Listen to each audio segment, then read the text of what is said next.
ఆ, ప్రభు నాకు ఇచ్చినటువంటి మాట, పరిశుద్ధాత్మ చేత నడిపించబడితే. అందరూ చెప్పండి. కరెక్ట్, గట్టిగా చెప్పండి. పరిశుద్ధాత్మ చేత నడిపింపబడితే మన జీవితంలో ఏం జరుగుతుందో వాక్యంలో నుంచి కొన్ని విషయాలు మనము ధ్యానం చేసుకుందాం. హల్లెలూయా. ఖచ్చితంగా ప్రతి ఒక్క క్రైస్తవుడు పరిశుద్ధాత్మ దేవుని యొక్క శక్తి చేత నింపబడాలి, ఆ అనుభవాన్ని కలిగి ఉండాలి. దేవుని వాక్యం సెలవిస్తుంది రోమీలకు రాసిన పత్రికలో, నా ఆత్మ లేనివాడు నా వాడు కాడు అని అంటారు. ఒక వ్యక్తి దేవుని యొక్క రాజ్యములోనికి ప్రవేశించాలి అన్నా, యేసు ప్రభువుకి ఇష్టమైన వ్యక్తిగా ఈ లోకంలో నిలబడాలన్నా ఖచ్చితంగా పరిశుద్ధాత్మ చేత నడిపించబడాలి. దేవుని స్తోత్రం. సో అంటే మనం అంగీకరించాలి, దేవుని ఆత్మ చేత నడిపింపబడటానికి మనము దేవునికి అనుమతినివ్వాలి. హల్లెలూయా. మనము దేవునికి పర్మిషన్ ఇవ్వకుండా, అనగా పరిశుద్ధాత్మ దేవునికి మనల్ని మనం అప్పగించుకోకుండా ఆయన చేత మనం నడిపింపబడలేము. హల్లెలూయా. జాగ్రత్త గమనించండి, పరిశుద్ధాత్మ దేవుడు ఏ వ్యక్తిని కూడా బలవంత పెట్టడు. ఏ వ్యక్తి అయినా పరిశుద్ధాత్మ దేవునికి తనను తాను అప్పగించుకుంటే మాత్రం వేరే లెవెల్లో ఆ వ్యక్తిని దేవుడు నడిపిస్తాడు. హల్లెలూయా. కొన్ని విషయాలు మనం ధ్యానం చేసుకుందాం. హల్లెలూయా. వాస్తవంగా పరిశుద్ధాత్మ చేత, ప్రేరేపణ చేత నడిపింపబడే జీవితమే సరియైన జీవితము, దేవునికి అంగీకారమైన జీవితం. హల్లెలూయా. ఎందుకంటే మీరు ఒక మాట జాగ్రత్తగా గమనించండి. ఎస్తేరు అహష్వేరోష్ రాజుకి ఏమండి ఆ అంగీకారంగా, రాజుకు భార్యగా అంగీకరించబడటానికి మొట్టమొదటి రీజన్ ఏంటంటే, హేగే ఎలాగైతే నియమించాడో ఎస్తేరుకి, ఎలాగై ఉండాలని హేగే బోధించాడో అదే విధంగా జీవించింది ఎస్తేరు. కాబట్టి రాజుకి తాను రాణిగా అంగీకరించబడింది. హల్లెలూయా. సో యేసుక్రీస్తు ప్రభువుకి మనం ఇష్టమైన బిడ్డలముగా లేదా పెళ్లి కుమార్తె కన్యకలుగా మనం అంగీకరించబడాలి అంటే పరిశుద్ధాత్మ చేత నడిపింపబడటం చాలా ప్రాముఖ్యం. వాస్తవంగా చాలామంది మనలో పరిశుద్ధాత్మ దేవుని స్వరం మనలో నుంచి వినబడుచున్న దానిని అలా అణిచేసి మన సొంత ఆలోచన ప్రకారం నడుచుకుంటాం. మనకి ఏది మేలుకరమని మనం తలంచుకుంటామో ఆ విధంగా నడుచుకుంటాం. కాబట్టి మనలో చాలామంది జీవితాల్లో ఫెయిల్ అయిపోతున్నాం. సరైన భక్తి చేయలేకపోతున్నాం, రోషము కలిగిన భక్తి చేయలేకపోతున్నాం, ఒక స్థిరమైనటువంటి విశ్వాస భక్తిని చేయలేకపోతున్నాం. పడుతున్నాం, లెగుస్తున్నాం, పాపంలో పడుతున్నాం, లెగుస్తున్నాం. కారణం ఏంటయ్యా అంటే ఆత్మదేవునికి మనల్ని మనం సమర్పించుకోలే. ఏమన్నా అర్థమవుతుందండి? పరిశుద్ధాత్మ దేవునికి మనల్ని మనం సమర్పించుకోలేదు. కాబట్టి మరలా చెప్తున్నాను, ఏ క్రైస్తవుడు అయినా కానీ తన సొంత శక్తి చేత, తన సొంత భక్తి చేత ఈ లోకములో సరిగా నడిపింపబడలేడు. హల్లెలూయా. హల్లెలూయా. ఆత్మ బలము చేత మాత్రమే మనం నడిపించబడగలము. అదే మన ఆత్మీయ జీవితంలో చాలా సునాయాసంగా మనల్ని నడిపింపబడతాం ఆత్మ చేత. ఆమేన్. హల్లెలూయా. ఒక మాట మనం చదువుదాం. రోమీలకు రాసినటువంటి పత్రిక 8వ అధ్యాయం 14వ వచనం చూస్తే, 8వ అధ్యాయం రోమా 8:14వ వచనం చూసినట్లయితే, దేవుని ఆత్మ చేత ఎందరు నడిపింపబడుదురో వారందరూ, చాలు చూసారా అండి, దేవుని ఆత్మ చేత ఎందరు నడిపింపబడుదురో వారందరూ దేవుని కుమారులు అనబడు. ఇప్పుడు 19వ వచనం చూడండి. 19వ వచనం, దేవుని కుమారుల ప్రత్యక్షత కొరకు సృష్టి మిగుల ఆశతో తేరు చూచుచు కనిపెట్టుచున్నది. హల్లెలూయా. అంటే ఈ సృష్టి, ఈ భూమి లయమైపోయేటటువంటి సమయం ఉంది. ఆ కింద వచనంలో అదే రాస్తాడు. ఏమండి, ఈ సృష్టి నాశనమునకు లోనైన అంటాడంటే ఇది అంతరించిపోయే సమయం ఒకటి ఉంది. ఎప్పుడే అంటే దేవుని కుమారులు ప్రత్యక్షమైనప్పుడు. దేవుని సంగమా, అందరూ దేవుని కుమారులు అనబడరు. ఎవరైతే దేవుని ఆత్మ చేత నడిపింపబడతారో వారే దేవుని కుమారులుగా, దేవుని కుమార్తెలుగా అంగీకరించబడతారు. దేవునికి స్తోత్రం, హల్లెలూయా. మనకై మనము నడిపింపబడితే, మనకిష్టం వచ్చినట్లుగా నడిపించబడితే మనం దేవుని కుమారులంగా అంగీకరించబడం. సంపూర్ణంగా మనల్ని మనము పరిపూర్ణంగా పరిశుద్ధాత్మ దేవునికి అప్పగించుకోవాలి. మీకు విషయం తెలుసా? పరిశుద్ధాత్మ దేవునికి మనల్ని మనం సంపూర్ణంగా అప్పగించుకోవటం అనేది కొంచెం కష్టమే. కానీ ఇష్టపడి ఆయనకు సమర్పించుకుంటే నీ జీవితమే ఈ లోకంలో ప్రత్యేకంగా ఉంటుంది. హల్లెలూయా, హల్లెలూయా. ఆ స్వరం వినటానికి నువ్వు అలవాటు పడాలి. ఆత్మదేవుని యొక్క స్వరం వినటానికి నీలో నుండి నువ్వు అలవాటు పడాలి. ఎప్పుడు ఆ స్వరం నీకు వినబడుతుందంటే ఆయనకు నువ్వు అప్పగించుకున్నప్పుడు. చాలా ప్రత్యేకంగా ఉంటుంది దేవుని సంఘం. ఆ జీవితమే చాలా వ్యత్యాసంగా ఉంటుంది. హల్లెలూయా. ఏమంటే ఎఫెసీయులకు రాసిన పత్రికలో అక్కడ చూస్తాం కదా, పరిశుద్ధాత్మను దుఃఖపరచకుడి అంటాడు. ఏమంటారండి? పరిశుద్ధాత్మను దుఃఖపరచకుడి అంటారు. ఇంకేమంటాడు? ఆత్మను ఆర్పకుడి అని అంటారు. హల్లెలూయా. 4వ అధ్యాయం 30వ వచనం చూడండి. ఎఫెసీయులకు రాసిన పత్రిక 4వ అధ్యాయం 30వ వచనంలో, 4వ అధ్యాయం 30వ వచనం, దేవుని పరిశుద్ధాత్మను దుఃఖపరచకుడి, విమోచన దినము వరకు ఆయన యందు మీరు ముద్రింపబడి ఉన్నారు. అర్థమైందండి ఈ మాట మీకు? మరలా చదవండి పాస్టర్ గారు. దేవుని పరిశుద్ధాత్మను దుఃఖపరచకుడి, విమోచన దినము వరకు పరిశుద్ధాత్మ యందు మనము ముద్రింపబడి ఉన్నాము. హల్లెలూయా. మనము ముద్రింపబడి ఉన్నాము.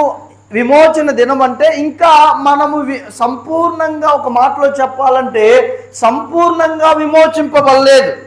పాపము నుంచి విమోచింపబడ్డాం, శాపము నుంచి విమోచింపబడ్డాం, ఈ లోకము నుంచి విమోచింపబడ్డాం. కానీ సంపూర్ణ విమోచన అనేది మనం ఈ లోకములో నుంచి ఎత్తబడినప్పుడే, లేకపోతే ఈ లోకములో నుంచి మనము వేరు చేయబడినప్పుడే సంపూర్ణంగా విమోచింపబడతాం. హల్లెలూయా. అప్పటి వరకు పరిశుద్ధాత్మ యందు మనం ముద్రింపబడి ఉన్నాం. ఇప్పుడు ఒక ట్రైనర్ ఉన్నారండి, నీకు వాలీబాలు, క్రికెట్, లేకపోతే ఇంకేదో కోచ్ ఇస్తున్నాడు. నీ కోచ్ అంటే ట్రైనర్ ఉన్నారు. ఆయన చెప్పినట్టు వింటే నువ్వు సక్సెస్ అవుతావు. అవునా కాదా? చెప్పండి.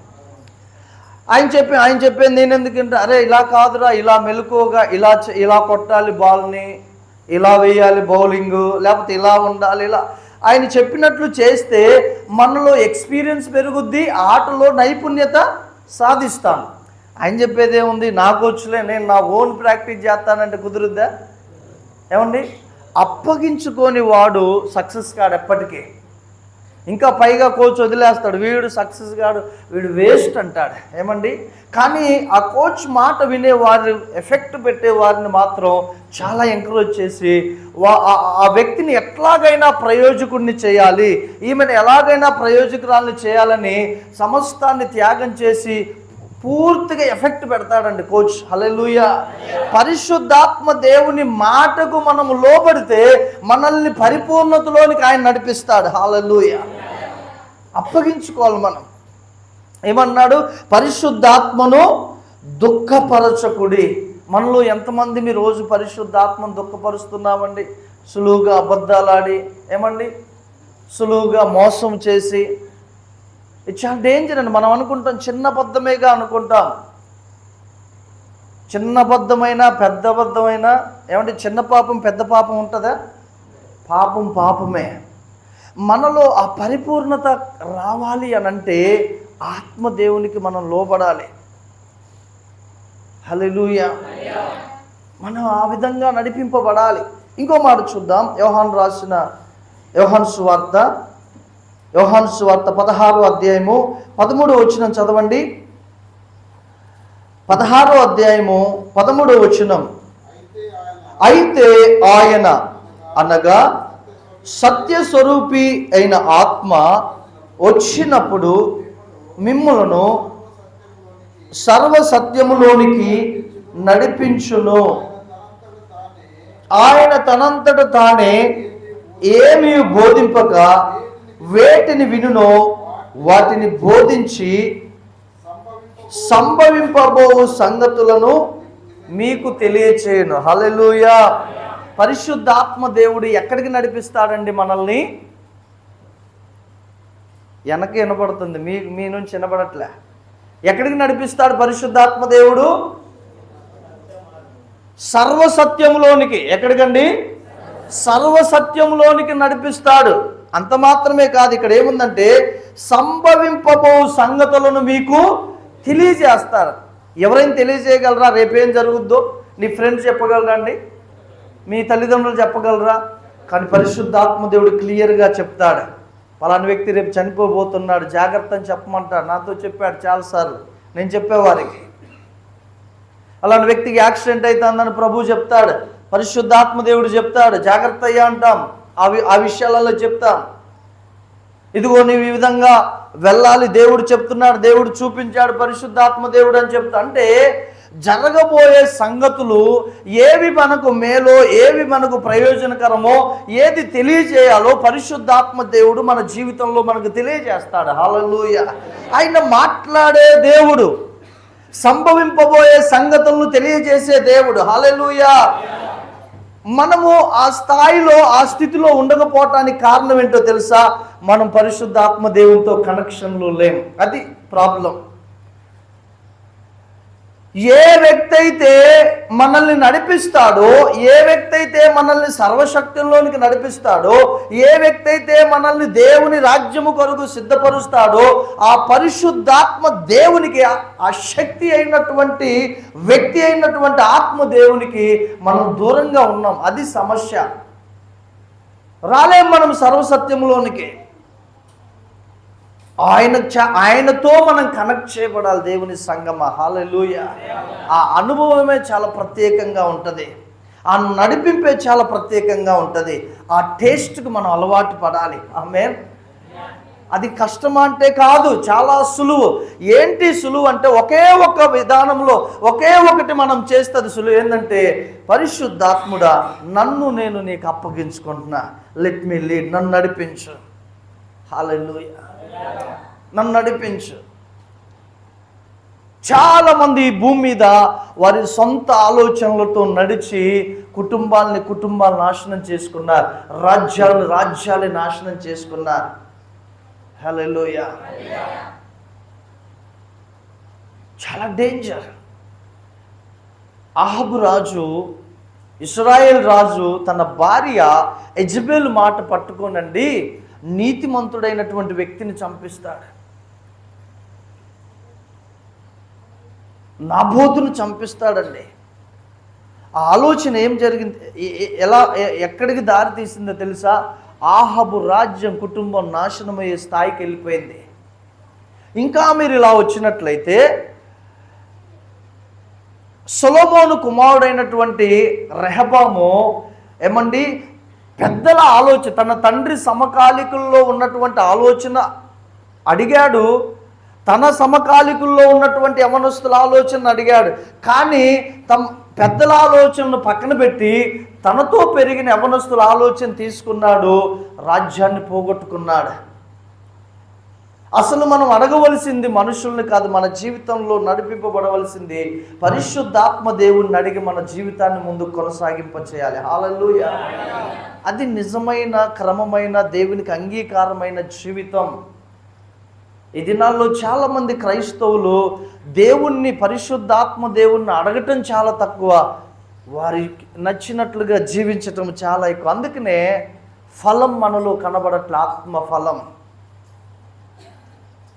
మనలో ఒక పరిశుద్ధత, ఒక ఆత్మీయత మనలో కనబడట్లే. కారణం ఏంటంటే ఆయనకు లోబడకపోవటం. కానీ రాత్రి మీతో చెప్తున్నా, మీరు పరిశుద్ధాత్మ దేవునికి లోబడితే మీరు ఆత్మ ఫలాలు ఫలిస్తారు. హల్లెలూయా, హల్లెలూయా. కొంతమందిని మనం చూద్దాం. అపోస్తుల కార్యముల గ్రంథం 4వ అధ్యాయం 31వ వచనం చదవండి. 4వ అధ్యాయం 31వ వచనం. Thank you father. హల్లెలూయా. వారు ప్రార్థన చేయగానే వారు కూడి ఉన్న చోటు కంపించెను.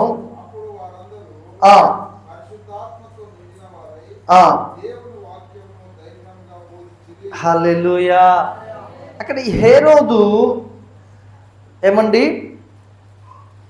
పొంతి పిలాతు అన్ని జనులతో కలిసి మీరు సువార్త ప్రకటించొద్దు, మీరు యేసును ప్రకటించొద్దు, మీరు యేసు నామములో అద్భుతాలు జరిగించొద్దు అని ఒక నియమం తీసుకొచ్చారు, ఒక ఆటంకం తీసుకొచ్చారు. కానీ అప్పటికే అపోస్తుల ద్వారా భయంకరమైనటువంటి అద్భుతాలు జరుగుతున్నాయి, ఆశ్చర్య కార్యాలు జరుగుతున్నాయి, స్వస్థతలు జరుగుతున్నాయి. ఇవన్నీ చూసిన హేరోదు, పొంతి పిలాతు వీళ్ళు ఏం చేశారంటే అపోస్తులని వాక్యం చెప్పొద్దన్నారు, అద్భుతాలు చేయొద్దంటారు. సంఘమంతా అపోస్తులంతా ఒక దగ్గర కూర్చున్నారు, ఒక గదిలో కూర్చున్నారు. అయ్యా, యేసు క్రీస్తు నామములో జరిగే అద్భుతాలు చేయవద్దని హేరోదు, పొంతి పిలాతు ఆటంకం చేస్తున్నాం. మేము ఇప్పుడు ఎలా చేయాలి? ద్వారము తెరవబడింది అద్భుతాలు చేయటానికి, మేము ఎలా చేయాలని భయముతో ప్రార్థన చేస్తున్నారు, గడగడ వణుకుతూ ప్రార్థన చేస్తున్నారు. ఆ సమయంలో పరిశుద్ధాత్మ దేవుడు వాళ్ళను దర్శించాడు. హల్లెలూయా, హల్లెలూయా. అక్కడ రాయబడించు, వారు ప్రార్థన చేయగానే వారు కూడి ఉన్న చోటు కంపించెను, భూకంపం వచ్చేసింది. ఒక్కసారిగా ఆ స్థలం షేక్ అయింది. దేవుని సంగమా, ఎందుకు అనంటే పరిశుద్ధాత్మ దేవుడు అంత బలముగా వారి మధ్యలోనికి దిగి వచ్చాడు. హల్లెలూయా. ఓ రాబా షందర, హల్లెలూయా. అంత బలముగా దిగి వచ్చడాన్ని బట్టి వారిలో ఉన్న భయము వారికి చిన్నదిగా కనబడుతుంది. పరిశుద్ధాత్మ దేవుడు వారిలో నింపగానే వారిలో ఉన్న ధైర్యం కొండంతగా వెళ్ళిపోయింది. హల్లెలూయా, హల్లెలూయా. వారు అప్పుడు బహుధైర్యముగా ఏం చేశారు? వాక్యమును బోధించారు, బహుధైర్యముగా వాక్యమును బోధించారు. దేవుని వాక్యం ఎక్కడైతే ప్రకటించబడుద్దో, ఎక్కడైతే బోధింపబడుద్దో అక్కడ ప్రజలకు విడుదల కలుగుద్ది. హల్లెలూయా. ఎక్కడైతే వాక్యం ప్రకటించబడుద్దో అక్కడ సాతాను శక్తులకు అపజయము కలుగుద్ది. హల్లెలూయా, ఆమేన్. వాక్యం బోధించబడాలి, సంఘాల్లో వాక్యం బోధించబడాలి, కుటుంబాల్లో వాక్యం బోధించబడాలి, నీ కుటుంబంలో వాక్యం చదవబడాలి, నీ పిల్లలకు వాక్యం ఎంతగా నువ్వు చదువుతావో ధ్యానిస్తావో అక్కడ పరిశుద్ధాత్మ దేవుడు తన కార్యాలను జరిగిస్తాడు. హల్లెలూయా. వారు ధైర్యముగా బోధించారు. అప్పటి వరకు భయముతో ఒక గదిలో ఒక మూల కూర్చొని భయపడుతున్నాడు. అయ్యో, పొంతి పిలాతు రాజు, హేరోదు రాజు. ఎలాగే ఈ రోజుల్లో కూడా దేవుని సంగమా అనేక మంది దేవుని పరిచర్యకు, దేవుని కార్యాలకు అడ్డుగా వస్తున్నారు. కానీ ఆదిలోనే దేవుని కార్యాలను ఆపలేకపోయారు. హల్లెలూయా. ఎవరు ఆపలేరు. వారికి ఈర్ష్య కలిగి, అయ్యో మన వల్ల కాట్లేదే, ఎలాగని ఎవరినో ఒకరు చంపుతారు. కానీ ఆగుద్దా? ఇంకా విస్తరిస్తుంది. హల్లెలూయా, హల్లెలూయా. ఒక ఆయన అంటాడు, అరే క్రైస్తవులు నిద్రపోచున్న సింహాలు, వాళ్ళని లేపొద్దు. ఏమంటే సింహాన్ని లేపుతాడు ఎవరైనా? వాళ్ళు నిద్రపోనియండి. అది చాలా డేంజర్. దేవుని సంగమా, పరిశుద్ధాత్మ చేత నింపబడి నడిపింపబడే అనుభవం చాలా ప్రత్యేకమైన. దానికోసం మనం ప్రయాసపడదాం. ఆమేన్. ఆయన ఆశపడుచున్నాడు, నేను మిమ్మల్ని నింపుతానని ప్రభువే చెప్పాడు. ఇదిగో ఉత్తరవాది వస్తాడు, ఆదరణకర్త వస్తాడు, మీకు జరగబోయే సంగతులను మీకు సర్వసత్యములోనికి నడిపిస్తాడు. హల్లెలూయా. ఆయన మాట మీరు వినండి, ఆయనకు మీరు లోబడండి. హల్లెలూయా. అలా మనము చేసినప్పుడు మన జీవితమే చాలా ప్రత్యేకంగా ఉంటుంది. హల్లెలూయా. రెండవదిగా దేవుని సంగమా, మనం చూసుకున్నట్లయితే ఒకసారి రెండు విషయం చూద్దాం. నెహెమ్యా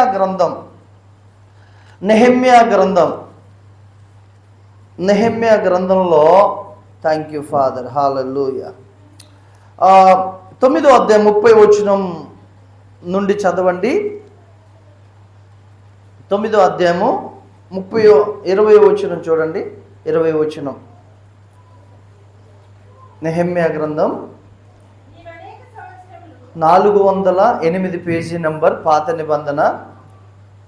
నెహెమ్యా గ్రంథం 9వ అధ్యాయము 20వ వచనం.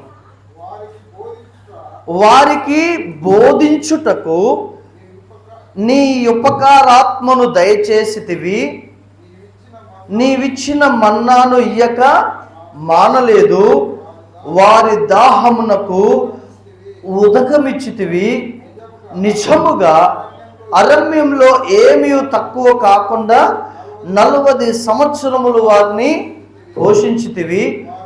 వారి వస్త్రములు పాతగిలిపోలేదు, వారి కాళ్ళకు వాపు రాలేదు. దేవునికి స్తోత్రం, హల్లెలూయా. ఇశ్రాయేలీయులు ఐగుప్తు దేశములో నుండి బయలుదేరినది మొదలుకొని పరిశుద్ధాత్మ దేవుడు ఇశ్రాయేలీయులను నడిపిస్తూ ఉన్నాడు. ఎన్ని సంవత్సరాలమ్మా? 40 years. 40 సంవత్సరాలు ఎలా నడిపిస్తున్నారు? ఆ 40 సంవత్సరాలు కూడా పరిశుద్ధాత్మ దేవుడు చాలా చక్కగా నడిపిస్తున్నాడు. అక్కడంట కింద 21వ వచనం ఏముందంటే, ఏ అరణ్యములో, నిజముగా అరణ్యములో ఏమీ తక్కువ కాకుండా 40 సంవత్సరాలు వారిని పోషించాడు దేవుడు. హల్లెలూయా. ఇంకోటి ఏంటంటే, వారి వస్త్రములు పాతగిలిపోలేదు, వారి కాళ్ళకు వాపు రాలే. నడకే 40 సంవత్సరాలు నడవటమే వాళ్ళ పని. ఏంటంటే తినటం, నడవటం, తినటం, నడవటం, తినటం, నడవటం. ఎంత ఆశ్చర్యంగా దేవుడు నడిపిస్తున్నాడు. పగలు మేఘస్తంభముగా, రాత్రి అగ్ని స్తంభముగా. పగులేమో ఎండ తగలకుండా మేఘస్తంభం. ఎన్ని సంవత్సరాలు? 40 సంవత్సరాలు. దేవుని ప్రేమ ఎంత గొప్పదండి, ఎంత ఉన్నతమైందండి. 40 సంవత్సరాలు మేఘం ప్రతిరోజు ఉదయాన్నే వారి మీదకి వచ్చేది. వారికి ఎండ దగ్గర మంచిగా ఆ మేఘము కింద నడుస్తూ వెళ్ళేవారు, ఆ మేఘం కింద నడుస్తూ వెళ్ళేవారు. రాత్రి కాగానే ఒక కాడ ఏమండి ఇక నడుస్తూనే ఉంటారు, గుడారాలు వేసుకునేవారు. ఆ గుడారాలు రాత్రి వేసుకోగానే వెంటనే ఏ స్తంభం వచ్చేది? అగ్ని స్తంభం వచ్చేది. ప్రత్యక్ష గుడారం మధ్యలో అక్కడ ఆ అగ్ని స్తంభం ఉండి ఆ 12 గోత్రాల వారికి చక్కటి వెలుగుండేది. హల్లెలూయా. ఒకే ఒక లైట్, అది దేవుని లైట్. ఆ లైట్ 12 గోత్రాల వారికి వెలిగేది రాత్రి. హల్లెలూయా. అరణ్యంలో వెలిగేది. ఎంత ఆశ్చర్యం అండి. ఆ దినాల్లో ఆ చుట్టుపక్కల ఉన్న అన్యజనులు ఎంత ఆశ్చర్యపడేవారో ఈ దేవుడు ఇశ్రాయేలీయులను నడిపించే విధానం. ఎంత ఆశ్చర్యంగా ఉండే. నేటికి దేవుని సంగమా, నువ్వు నమ్ము, పరిశుద్ధాత్మ దేవుని చేత నువ్వు నడిపింపబడితే ప్రతి క్షణం నీకేం కావాలో ఆయన నీకు బోధిస్తాడు, ఆయన నీకు సహాయం చేస్తాడు. హల్లెలూయా. ఆయన నీ అక్కర్లు తీరుస్తాడు. ఆయన నీకు ఏది కావాలో, ఏది అవసరమో ఆయన సమయానికి నీకు అనుగ్రహిస్తాడు. ప్రభు ఏమన్నాడు 6వ అధ్యాయం మత్తయి సువార్తలో మొదట 30-31, నా నీతిని, నా రాజ్యాన్ని వెతకండి, అప్పుడు అవన్నీ నీకు అనుగ్రహం. దేవుని నీతిని, దేవుని రాజ్యాన్ని మనకు దొరికేటట్లుగా చేసేది, మన దగ్గరికి తీసుకొచ్చేది పరిశుద్ధాత్మ దేవుడు. హల్లెలూయా. ఆయన్ని మనం కలిగి ఉండాలి, ఆయన్ని మనం దుఃఖపరచకూడదు. 1 కొరింథీ 10వ అధ్యాయంలోనికి రండి. 1 కొరింథీ 10వ అధ్యాయంలోనికి రండి. మొదటి నుంచి చదవండి. 10వ అధ్యాయం మొదటి నుంచి చదవండి దయచేసి. సహోదరులారా, 1 కొరింథీ 10వ అధ్యాయం మొదటి వచ్చి, ఈ సంగతి మీకు తెలియకుండా నాకు ఇష్టము లేదు. అదేదనగా మన పితరులందరూ మేఘము క్రింద నుండిరి, వారందరూ సముద్రములో నడిచిపోయిరి. అందరూ మోషేను బట్టి మేఘములోను సముద్రములోను బాప్తిస్మం పొందిరి. అందరూ ఆత్మ సంబంధమైన ఒకే ఆహారమును భుజించిరి.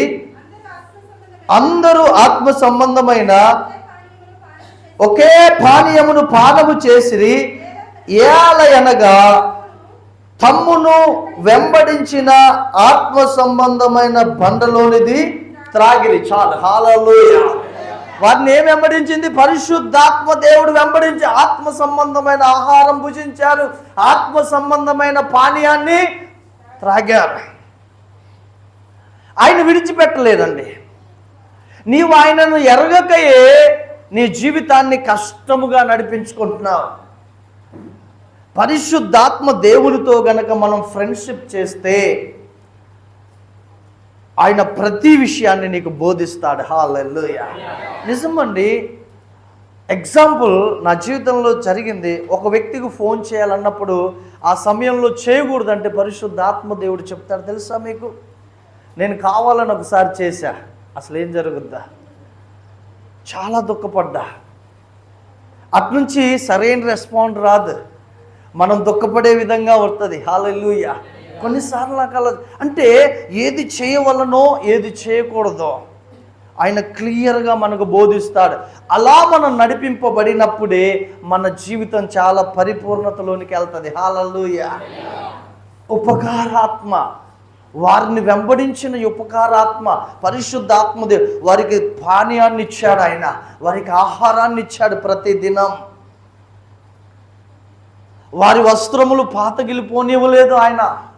వారి కాళ్ళకు వాపులు రాలే, వాళ్ళ చెప్పులు కూడా అరగలేదండి. ద్వితీయోపదేశ కాండంలో మనం చూస్తాం. వాళ్ళు ఒక దైవజనుడు ఇలా చెప్పి, వాళ్ళ పాదాలు పెరుగుతుంటే ఆటోమేటిక్గా వాళ్ళ చెప్పులు కూడా పెరిగాయంట. దేవుని స్తోత్రం. అది పెద్ద ఆశ్చర్యమేం కాదు దేవునికి. శూన్యములో ఇంత సృష్టిని కలగజేసిన దేవుడు నేను పెరుగుతుంటే నా చెప్పుల సైజు పెరగడం పెద్ద ఆశ్చర్యమా?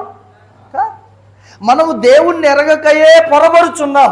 మన దేవుడు ఎవరో మనము ఆయనను తాకకయే, ఆయనను చూడకయే, ఆయనను అనుభవించకయే ఆయన శక్తిని తెలుసుకోలేకపోతున్నాం. ఒక వ్యక్తి గనక దేవుని శక్తిని గనక తాకితే, ఆయన శక్తిని గనక ఎరిగితే తన జీవితాన్ని చాలా ప్రత్యేకంగా నడిపించుకుంటాడు. ఆమేన్, హల్లెలూయా. ఆయనను మనం ఎరగకయే అలాగుంటున్నామండి. అపోస్తలులు అంటారు, యోహాను రాసిన మొదటి పత్రిక 1వ అధ్యాయంలో, మేమేది చూసామో ఏది నిదానించి కనుగొన్నామో, మా చేతులు దేనిని తాకెనో, మా కన్నులు దేనిని చూచెనో దానినే మీకు ప్రకటిస్తున్నామంటారు. హల్లెలూయా. ఎంత ఆశ్చర్యం అండి. ఏదో క్యాజువల్గా మందిరానికి వచ్చి మాట్లాడే క్రైస్తవుని మాటలకి, దేవుణ్ణి అనుభవపూర్వకంగా ఎరిగిన క్రైస్తవుని మాటలకి చాలా వ్యత్యాసం ఉంటుంది. అందుకే ప్రభు అంటాడు, అవిశ్వాసితో విశ్వాసికి జోడెక్కడిది? ఏమండి? మన జీవితంలో ఆత్మీయతకు ఎక్కువ ప్రాముఖ్యత ఇవ్వాలి. అనగా దేవునికి ఇష్టమైన జీవితానికి ఎక్కువ ప్రాధాన్యత ఇవ్వాలి. హల్లెలూయా. ఆ దేవునికి ఇష్టమైన జీవితం జీవించేటట్లు చేసేదే మనలో ఉన్న పరిశుద్ధాత్మ దేవుడు. హల్లెలూయా. ఆయన్ని మనం గౌరవించాలి, ఆయన్ని మనం మహిమపరచాలి, ఆయన్ని మనం ఆరాధించాలి. ఆయన ఆలోచన చేత మనం నడిపింపబడాలి. దేవునికి స్తోత్రం కలుగును గాక. హల్లెలూయా. మూడవదిగా చెప్పి నేను సమయాన్ని ఇచ్చేస్తాను. అపోస్తలుల కార్యముల గ్రంథం 16వ అధ్యాయం.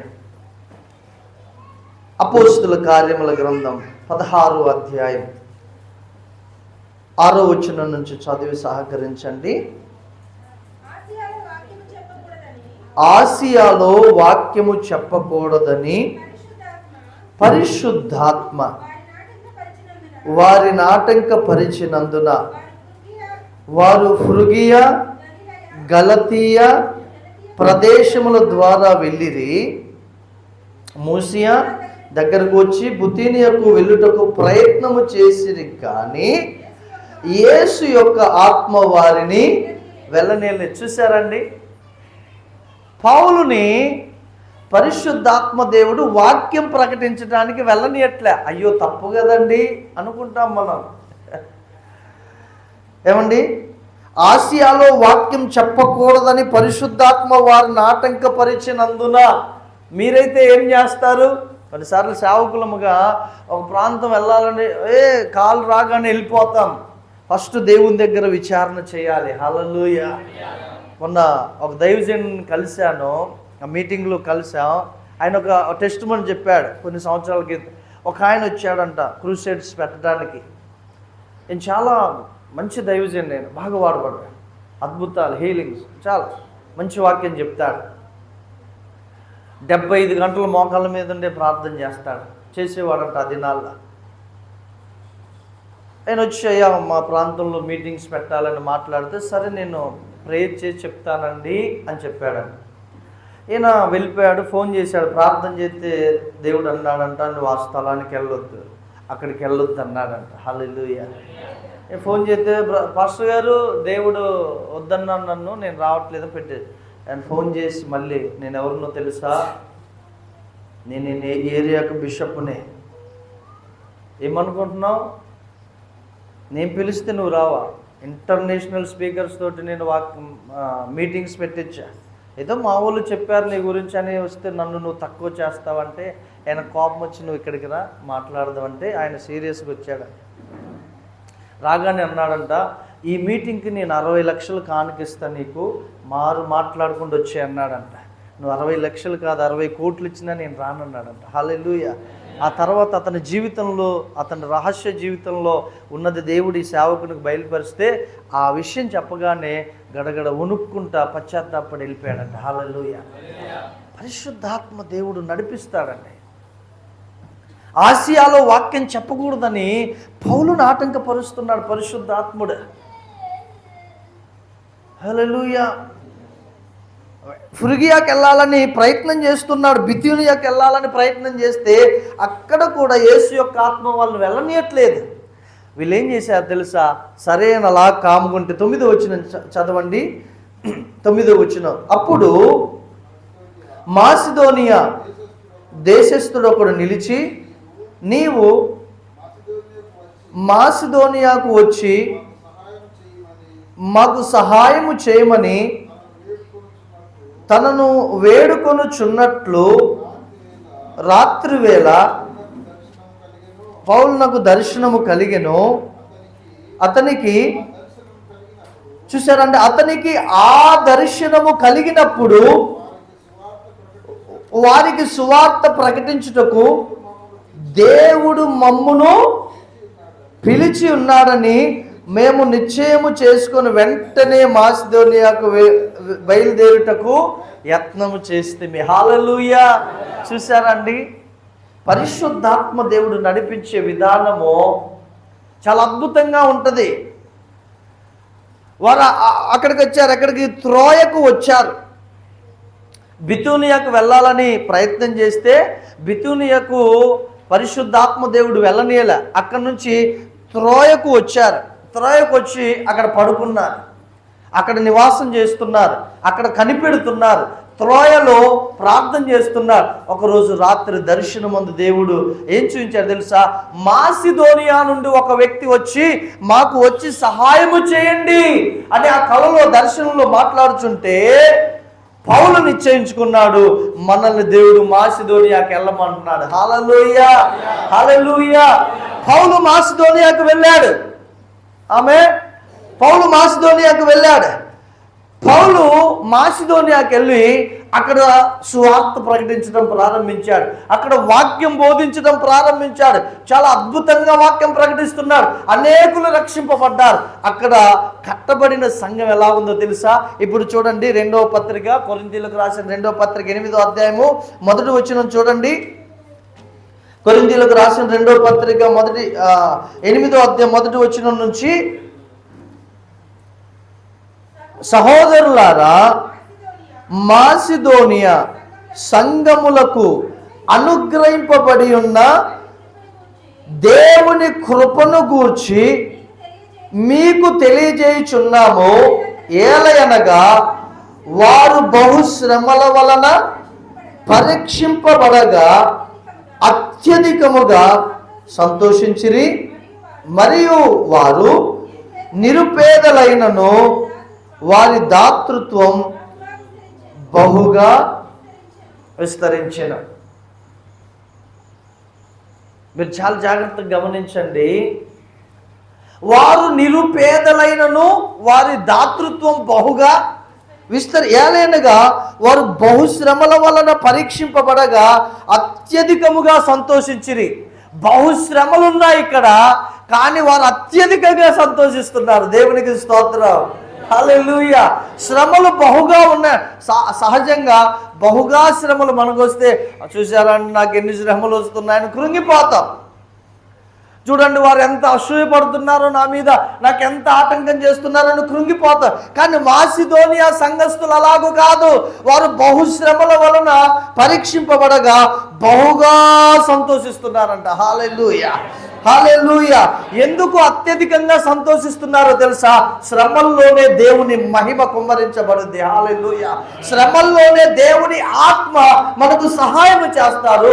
శ్రమల్లోనే దేవుడు మనకు దగ్గరగా ఉంటాడు. హల్లెలూయా. వారు అత్యధికంగా సంతోషిస్తున్నారు.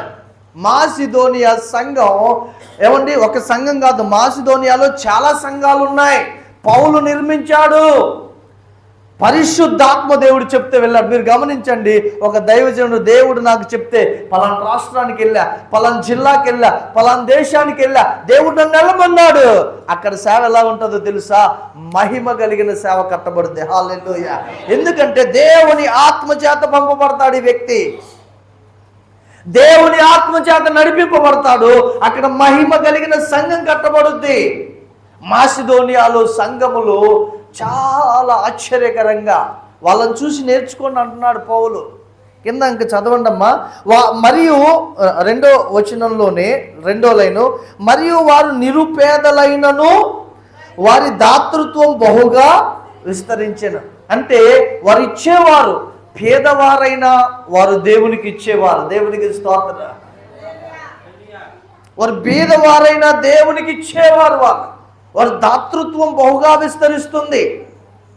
3వ వచనం, ఈ కృప విషయములో పరిశుద్ధుల కొరకైన పరిచర్యలో పాలు పొందు విషయములోను మనపూర్వకంగా మమ్మను వేడుకొనుచు వారు తమ సామర్థ్యము కొలదియే కాక సామర్థ్యము కంటే ఎక్కువగాను తమంతట తామే ఇచ్చిరని మీకు సాక్ష్యం ఇచ్చుచున్నాను. హల్లెలూయా. ఎవరికి సాధ్యమండి?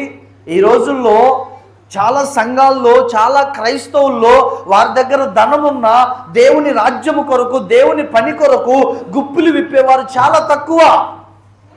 సంఘాల్లో లెక్క పెడితే వేళ్ల మీద లెక్క పెట్టొచ్చండి. దేవుని రాజ్యము కొరకు వారు ధనాన్ని అప్పగించేవారు. కానీ మాసిదోనియా సంఘం వారు నిరుపేదలైనను, అక్కడ ఏం రాయబడిందండి? వారు నిరుపేదలైనను ఇంకేమన్నారు? వారు తమ సామర్థ్యము కొలదియే గాక సామర్థ్యము కంటే ఎక్కువగా తమంతట తామే ఇచ్చిరి. వారి సామర్థ్యము 100 రూపాయలు, కానీ దాన్ని మించి చేశారంట. బహుశా ఇలా కావచ్చు, వారు ధనాన్ని ఇచ్చి ఉండొచ్చు, వారు దినమంతా దేవుని మందిరంలో పని చేసి ఉండొచ్చు. హల్లెలూయా.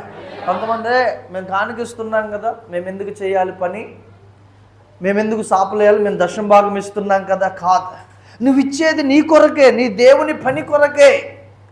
మనం ఎప్పుడు కూడా మన డబ్బుని పరిచర్యను వేరుగా చూడకూడదు. అర్థమవుతుందండి?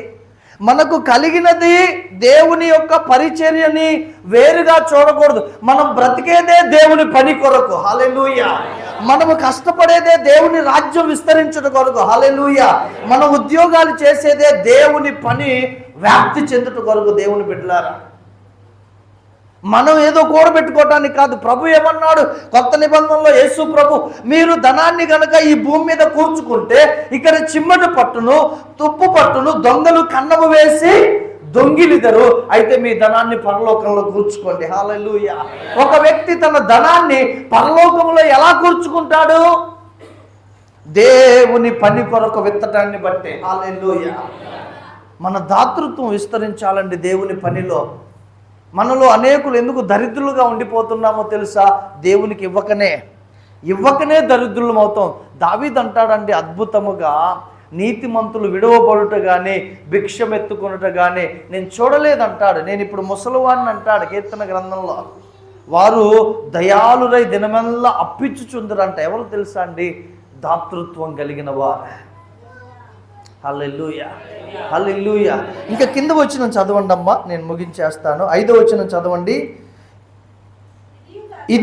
ఇదియుగాక మొదట ప్రభువునకును, జాగ్రత్తగా వినండి, మొదట ప్రభువునకును దేవుని చిత్తము వలన మాకును తమ్మును తామే అప్పగించుకొనిరి, ఇంతగా చేయుదురని పౌలే ఆశ్చర్యపోతున్నాడండి. వావ్, పౌలే ఆశ్చర్యపోతున్నా, ఇంతగా చేస్తారని మేము అనుకోలే. మొదట ఎవరికి అప్పగించుకున్నారు వాళ్ళు? దేవునికి. ఎవరికి? పరిశుద్ధాత్మ దేవునికి అప్పగించుకున్నారు మాసిదోనియా సంఘస్థులు. తర్వాత సేవకులకు అప్పగించుకున్నారు. ఇదండి నిజమైన సంఘం అంటే. ఇది జీవము కలిగిన సంఘం అంటే.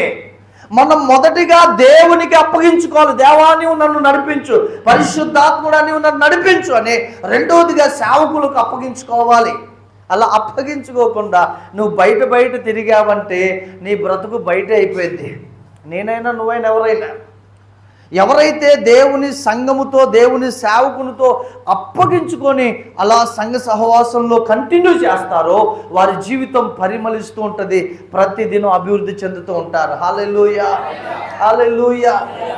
మాసిదోనియా సంఘస్థులు అంతగా అభివృద్ధి చెందటానికి రీజన్ పౌలు కనిపెట్టాడు. పరిశుద్ధాత్మ దేవుడు దర్శనమిచ్చాడు, మాసిదోనియాకి వెళ్ళాడు. మనం ఆత్మ చేత నడిపింపబడితే మన జీవితము ఫలభరితంగా ఉంటుందండి. మన జీవితం చాలా ప్రత్యేకంగా ఉంటుంది. ఆయనకు అప్పగించుకోకుండా మనము దూరంగా వెళ్తే, ఇక్కడ చూడండి, వారు మొదటగా దేవునికి అప్పగించుకున్నారంట, రెండవదిగా సేవకులకు అప్పగించుకున్నారంట. ఇంతగా చేయుదురని మేము అనుకోలేదు. పౌలు ఆశ్చర్యపోతున్నారు. అలా మనము జీవించాలి. హల్లెలూయా. ఈ రాత్రి ప్రభు నీతో మాట్లాడుచున్నాడు. నీ జీవితం ఆశీర్వాదకరంగా, ఒక మండుచు ప్రకాశించున్న దీపంగా ఉండాలంటే నువ్వు ఖచ్చితంగా పరిశుద్ధాత్మ దేవునికి నువ్వు సరెండర్ అయిపోవాల్సిందే. నీ ఇష్టము కాదండి, నువ్వు ఒక ప్రార్థన చేయాలి. ప్రభువా, నీ ఇష్టం ఏంటో అది నేను ఈ దినం నుంచి చేస్తా. హల్లెలూయా. నీకు సంతోషం వచ్చేదేంటో పరిశుద్ధాత్మ దేవా అది నేను అనుసరిస్తాను. నా ఇష్టము కాదయ్యా. రోమీయులకు రాసిన పత్రిక 8వ అధ్యాయం కింద 13-14 వచనాల్లో చూస్తే అక్కడ ఉంటుంది, ఆత్మ చేత శరీర క్రియలను చంపివేయము. అలా కాకుండా ఉంటే ఆ శరీరం, ఆ మాట చదవండి, 8వ అధ్యాయం 13వ వచనం, రోమీయులకు రాసిన పత్రిక 10:8 చూడండి, 13 రోమా 8:13 అనుకుంటా, 14 అయ్యా చూడండి. Thank you. ఎస్ 13 చదవండి అమ్మా. 13 జాగ్రత్త. మీరు శరీరానుసారముగా ప్రవర్తించిన ఎడల, చూశారండి, చావవలసిన వారు ఇందురు కానీ ఆత్మచేత శరీర క్రియలను ఎలా చంపుతాం మనం? హలో, శరీర క్రియలను మనం ఎలా చంపుతాం? దేవుని ఆత్మచేత. హల్లెలూయా. మనలో ఉన్న పాపాన్ని ఎలా చంపుతాం? దేవుని ఆత్మచేత. దేవుని ఆత్మచేత మీరు శరీర క్రియలను చంపిన ఎడల మీరు జీవించేదరు. హల్లెలూయా. చాలు. దేవుని సంగమా, ఈ రాత్రి మనం ఒక ఒప్పుకుందాం. పరిశుద్ధాత్ముడా, నేను నీకు లోబడతాను, నీ చేత నడిపింపబడటానికి నేను ఇష్టపడతానని మనం ప్రార్థించాలి. ఒక్క నిమిషం కళ్ళు మూసుకొని చిన్న ప్రార్థన చేస్తాం ఈ కొరకు. Thank you Jesus. హల్లెలూయా.